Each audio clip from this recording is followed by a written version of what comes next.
Je pense que ce type d'espace est absolument nécessaire et à multiplier dans le contexte qui est le nôtre.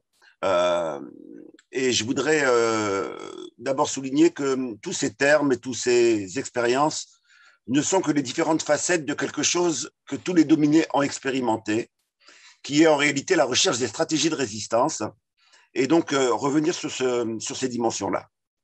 La question de la résistance au racisme dépend évidemment de notre approche et de notre analyse de celui-ci, et on peut globalement déceler ou formaliser trois modes d'approche qui donnent des réponses différentes. Je voudrais les citer, même si c'est des banalités, parce que ça dessine un peu le champ qui est le nôtre aujourd'hui. La première approche du racisme, c'est de le considérer comme un phénomène ahistorique qui a toujours existé, sans commencement, et donc sans fin, sans fonction sociale, ni économique, ni politique. Bref, on est là dans une approche essentialiste qui fait du racisme la part mauvaise de l'humanité, de chaque humain. Une telle approche et une telle définition élimine l'idée même de résistance au racisme et encore plus d'offensive pour détruire le racisme. Elle conduit au mieux à une approche morale pour développer la part bonne de l'humanité et de chaque humain, c'est-à-dire au mythe de la disparition du racisme par l'éducation. On peut retrouver dans le champ antiraciste des champs qui défendent encore cette approche. Une seconde approche va appréhender le phénomène comme relevant des relations sociales, interindividuelles. Celles-ci sont présentées dès lors comme influencées par des idéologies et des entrepreneurs d'idéologie, bref, comme un virus extérieur au corps social qui serait en quelque sorte, qui contaminerait en quelque sorte l'ensemble du corps social. Le point commun avec l'approche précédente, eh bien, c'est la négation des fonctions sociales, économiques et politiques du racisme. Une telle approche va orienter le combat antiraciste vers la déconstruction des préjugés avec l'illusion que l'argumentation suffira à faire disparaître ces préjugés. De nouveau, le champ éducationnel apparaît comme privilégié dans le combat antiraciste.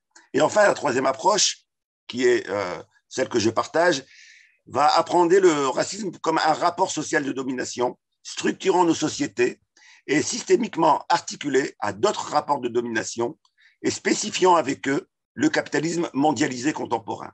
Dans cette approche, la résistance au racisme suppose un double champ de bataille ou de guerre. D'une part, celui du racisme comme rapport social de domination spécifique, et d'autre part, celui du racisme dans son articulation systémique avec les autres dominations. Contrairement aux apparences, la troisième approche, qui est, je le rappelle, celle que je défends, est loin d'avoir reculé ces dernières décennies. La violence de la contre-offensive actuelle est justement, comme l'a dit Verlaine, le signe des victoires qui ont été les nôtres. Nos luttes et nos mobilisations ont imposé des débats impossibles par le passé. Elles ont initié un vocabulaire dévoilant l'invisible des rapports de domination. Elles ont encouragé des postures, des dominés, racisés, soulignant une tendance à sortir de l'aliénation et de la place assignée. C'est ce qui fait toute la dangerosité de notre moment historique dans lequel une domination est à la fois ébranlée dans ses fondements, mais encore solide dans ses mécanismes de reproduction liés à des intérêts sociaux précis. C'est dans ce contexte que se pose la question de la résistance antiraciste, qui ne peut être qu'un prélude ou une préparation à l'offensive pour faire disparaître le racisme. Notre guerre de position doit en quelque sorte avoir en tête le passage à la guerre de mouvement, pour reprendre les expressions de Gramsci. Définir les stratégies d'une telle résistance est une tâche complexe, d'une complexité à la hauteur de l'importance du rapport social raciste dans le fonctionnement du système capitaliste mondialisé contemporain. Cette complexité explique certains de nos échecs, certains clivages et divisions dans nos rangs, certaines incompréhensions ou tensions au sein même de ceux qui partagent beaucoup d'éléments d'analyse et de conviction. Ce qui est trop souvent analysé comme des échecs ou des défaites ne sont pour nous que le reflet de l'ampleur de la tâche de l'antiracisme politique, du fait de la place du racisme dans le système de domination.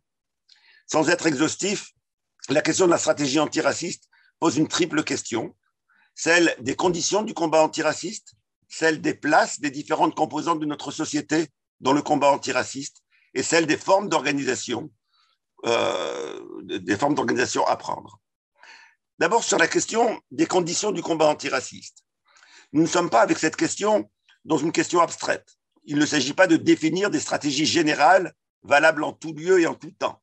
La question posée se situe dans une société précise, à un moment de son histoire précis. Elle doit partir des aspects saillants de cette réalité concrète française. Sans être exhaustif, nous considérons les éléments suivants comme incontournables. D'abord, la composition sociologique de la société française, en termes d'origine. Cette composition rend la question du racisme comme un rapport de domination incontournable, avec près d'un tiers des classes populaires, et non de la société, issues de l'immigration postcoloniale. La question antiraciste ne peut pas être considérée comme secondaire ou dépendante d'une autre question postulée comme déterminante.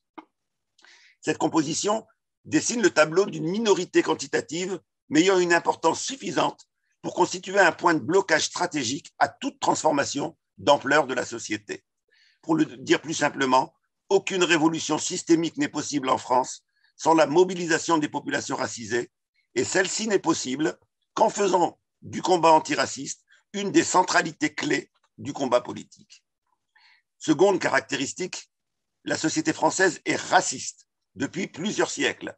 C'est-à-dire que le rapport social raciste irrigue tous les champs de cette société, est ancré dans son inconscient et son imaginaire collectif, et reproduit par son fonctionnement global par celui de chacune de ses institutions spécifiques. Troisième caractéristique, la gauche, et même une partie non négligeable de l'extrême gauche, est également irriguée par ce rapport social raciste, par sa logique mécaniste, opposant au discours sur l'unicité du peuple, de la bourgeoisie, un discours sur l'unicité de la classe, occultant les autres rapports de domination ou les intégrant à une place subordonnée.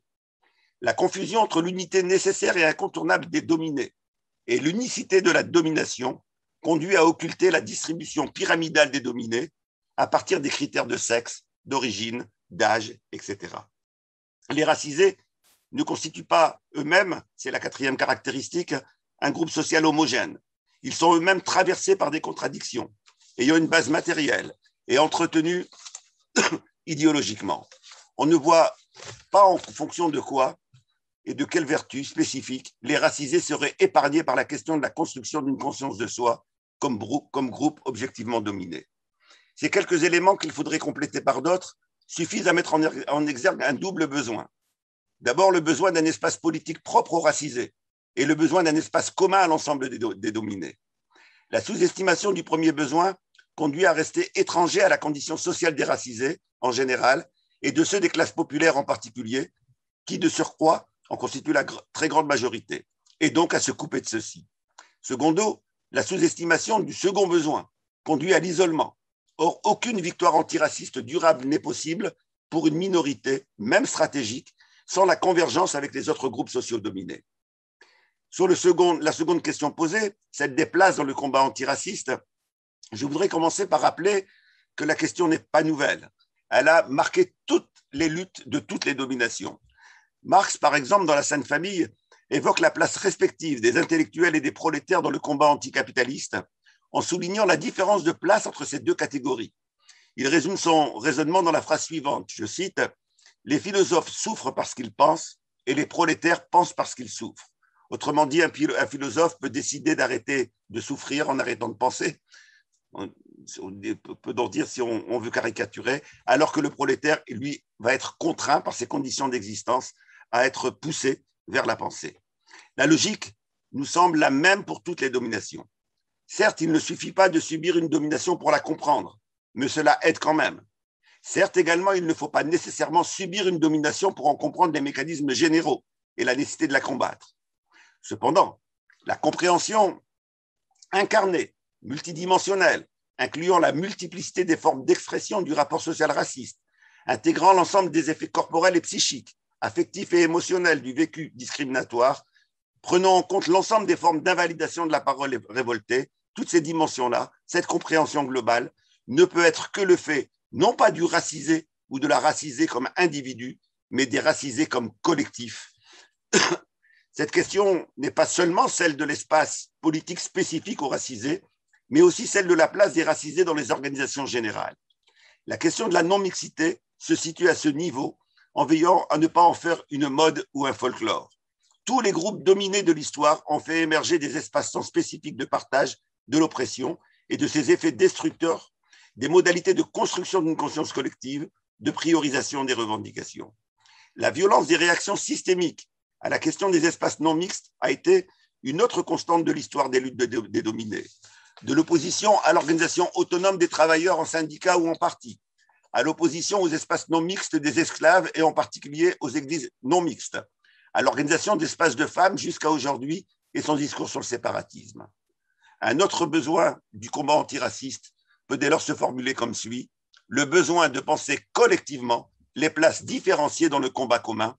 Faute de cela, les racisés voteront par leurs pieds et quitteront les espaces qui prétendaient les inclure. Troisième aspect de la question, le lien avec le combat systémique général. Le combat politique est fait de priorités, de moments clés, d'événements catalyseurs. Lors de ceux-ci, la fameuse convergence ne se fait pas spontanément. Cela n'est pas dû à une incompréhension de tel ou tel groupe de dominés, mais à la dynamique relative propre de chaque rapport de domination et à la spécificité de ses effets sur les victimes de ces rapports. Il en découle l'existence d'agendas différents et de priorités différentes, trop souvent ramenées à une incompréhension que l'on pourrait combler par la posture professorale où un sachant explique à un ignorant ce qu'il n'a pas compris. Pour ne prendre qu'un exemple, prenons celui des échéances, qui depuis des décennies viennent contrecarrer l'effort de constitution d'un mouvement autonome des racisés en leur imposant des positionnements qui les divisent. Un quatrième besoin peut donc se formuler dans l'impérieuse nécessité de prise en compte des agendas spécifiques dans la pensée du combat systémique général. Certes, cela est difficile, mais ce n'est pas en niant le problème que l'on résout la difficulté.